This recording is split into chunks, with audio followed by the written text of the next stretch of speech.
Good morning, I'm Sarah and this is Farah, my little Farah bear. I thought I'd do a little blog post this morning, but I thought I'd do it by video instead. So Farah's joining me and I've actually got my Kit Kat here as well. He wants to join us too. So this is Oscar. Hi Oscar.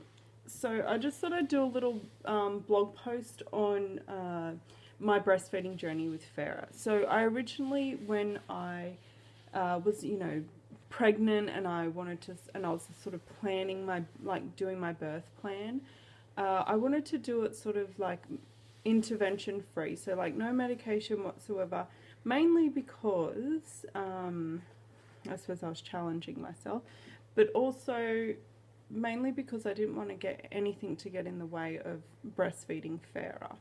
And I didn't want it to sort of, get in the way of also, just my milk supply and stuff like that. So that was sort of my main reasoning for, why I wanted sort of a, intervention-free birth, which we managed to do, and the birth was bloody fantastic. Here's Farah, little Farah bear. She was my little 8-pound bundle of joy.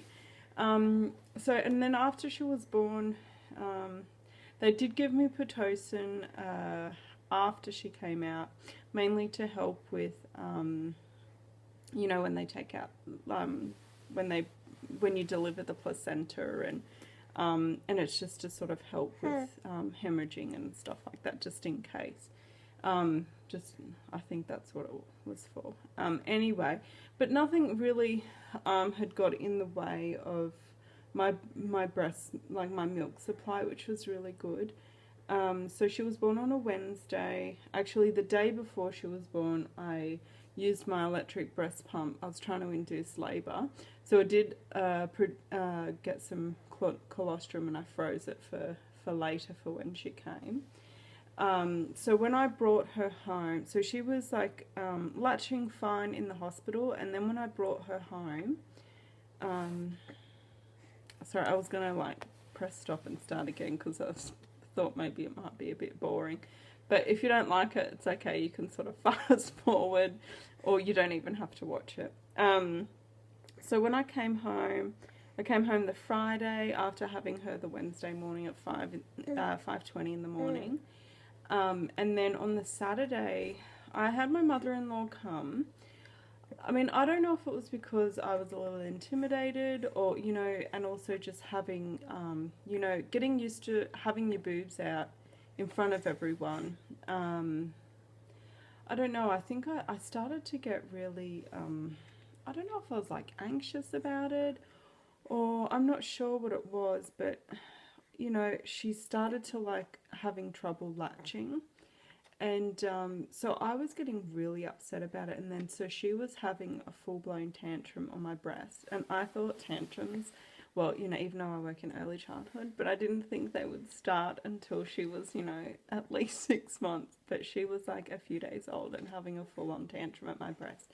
She was smacking my breast and kicking and my stomach, and she was like really mad. So I ended up, because I felt really awful, and I felt like I was being a terrible mum. So I ended up pumping milk and feeding her with a bottle, because I don't know if I was, I don't even know how to explain it, but I don't know, I just felt like, I felt like I was doing the wrong thing by her, because I felt like I was starving her. And but my milk supply was fantastic, it was just like pouring out, which was, I was really lucky and really grateful for that. And I know it's not that big of a deal that I was sort of pumping my milk and stuff and giving it to her with a bottle, but then I was also worried that maybe my milk supply would stop because I wasn't breastfeeding, or I don't know. And I just felt like I was, I'd sort of set up everything ready to go, and and I even did, I had done like a lactation educator counselor class, and I just thought that I was like prepared for it, and and I did my doula training too, and it just the birth was fantastic. It sort of worked out as, you know, I had sort of, you know, was hoping it would. Farrah's getting tired now. And, but then, you know, and it wasn't.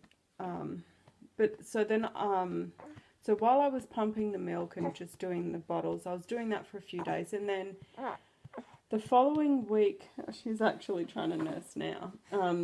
So the following week I ended up getting a call from the hospital, and just to see how I was going, I have to get my nipple shield, hold on. And so I had the lactation consultant come. They rang, and I had sort of cried on the phone. And I said, you know, I feel really sensitive about the breastfeeding stuff, because they just asked me if I was still breastfeeding or how was the breastfeeding going, and I just said that I felt really sensitive about it, and I told them what I ended up having to do. And then so they sent out so I got 3 free lactation visits, which was fantastic. It was all part of my health insurance, so I felt really lucky about that. And so the lady came out, and she just said that like Farrah was like having trouble latching, but I don't understand how, you know, she was latching so good in the hospital. The pediatricians were looking at it, and it was working out well. And then I came home, and then it's like, and then the Friday night at home, she was fine. And then the Saturday, you know, it was like when my mother-in-law had come, like she couldn't do it. And then I felt like a failure. But then, so then the lactation consultant comes. So sorry, I kind of ramble on a little bit. So she came, and she sort of was trying to sort of help me. And then my auntie in Australia actually suggested to me, my auntie's a nurse, and she suggested maybe that I try a nipple shield, because I was sort of explaining to her. Sorry, she got a little bit too much milk. You right, babe? And sorry, I've also got a bit of a cold. So then, you know, so then I mentioned to the lactation consultant, you know, should I, you know, should I use a nipple shield? And she sort of had said, well, it can sort of get in the way of your milk supply. She kind of wasn't really for it, but she said, you know, if I felt more comfortable with it. And I just said, well, you know, I think because she was like screaming every time I was putting her on my nipple, and, you know, having a tantrum, it made me feel really, you know, the mum guilt, like I was feeling really guilty about it, and that I was doing the wrong thing by her. So I ended up going to Target, and I got the nipple shield. I can show you. Oh,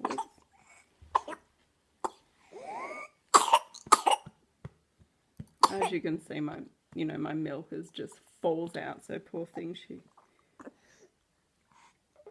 Sorry, I'm just making sure she's all right. See, she's all right.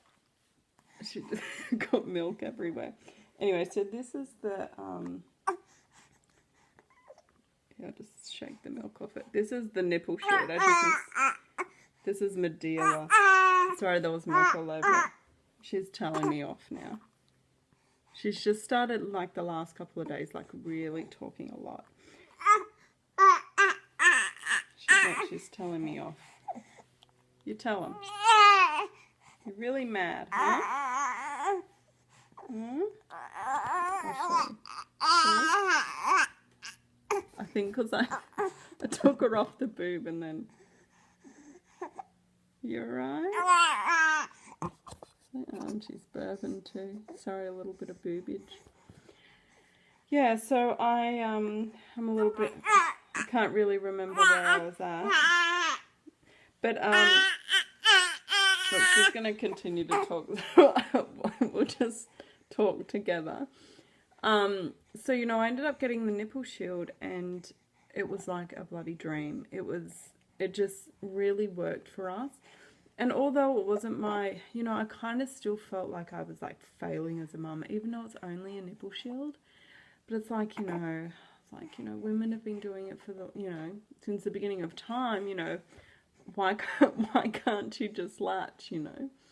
But anyway, so once we started with the nipple shield, And, you know, and the lactation consultant sort of had said over my few visits, you know, you can take her off it whenever you like, but, you know, some people, you know, continue, because I really just didn't want to let go of it. Just, and even now, you know, she's 3 months old. She, you know, I try and take it off, but she has a big old fear. I'll try and put her on now, and I'll show you. Actually, no, it's alright. I won't do that because my nipple shield is full of milk now, so I have to feed her. But she, you know, even now, if I try and feed her without the nipple shield, she does not like it. She's not a happy little camper. So, I don't know. I suppose I could toughen up and try and do it without, but you know, I don't know. It kind of works for us, and she doesn't like it without it. So, and you know, I'm actually going to go back to work. I think, what is it like? I don't know. In 2 months' time, I go back to work. So she's going to have to get used to a bottle as well, and even though right now she's not taking it, but you know, the nipple shield just works for us. So I don't know. I just think if, you know, when you have your little one and you've just come out of hospital, and you know, breastfeeding is hard and it's not easy. But, you know, like if you need to give the nipple shield a try, you know, just give it a try. I don't know, especially if they're like having trouble latching, you know, it is a kind of a quick fix. And, you know, and I follow La Leche breastfeeding groups and like different things. And, you know, they say that it doesn't really interfere with, you know, and even like the study that I did, you know, it doesn't really interfere with your milk flow. I think, you know, especially just those first few days in the hospital, if you can try and do it without the nipple shield, you know, because then it's like activating like the Montgomery glands and gets things flowing. Sorry, there's just milk dribbling out of her face. You know, it should be fine. So just don't be afraid to use the nipple shield. You know, but if you need to formula feed, that doesn't matter, you know, fed is best. But if you really want to try and give breastfeeding a go, you know, don't be afraid to use the nipple shield. So that's sort of my breastfeeding journey for now. You know, I would like to sort of try and, you know, the World Health Organization recommends that you breastfeed, you know, a minimum of 6 months. But, you know, or, you know, even up to a year, you know, at least 6 months, but they recommend you feed, you know, a year or beyond, you know. So I'm hoping that even once I go back to work, you know, that my supply keeps up. I'll be taking my pump to work, and, you know, I'm lucky because the California law, like, you know, has my back, you know, with pumping at work. So I get pumping breaks, which is good. And I work in early childhood anyway, so, you know, everyone's really supportive anyway. So that's mine and Farah's breastfeeding journey, and all this chub is from my milk. But you know, it's been really lovely, and it's, you know, I don't know. But anyway, so don't be afraid of the nipple shield. Okay. Thanks for listening and watching the video. Hope it wasn't too boring, and I know I say a lot of but it's my first one, so, you know. But anyway, and thank you for following and being part of Mama Memoirs. You know, we really love being part of this beautiful community, and I mean, most of us are, you know, friends with all of you anyway, and it's just a nice, you know, place to have all of you together, and you're all beautiful mums, and, you know, I thank a lot of all the mums that I have, you know, worked with or been friends with over the time, and, you know, I think it's really helped me become a good mum too. So thank you, lots of love to you all, and thinking of you, and all right, take care. All right, bye from Farah too. Bye. Okay.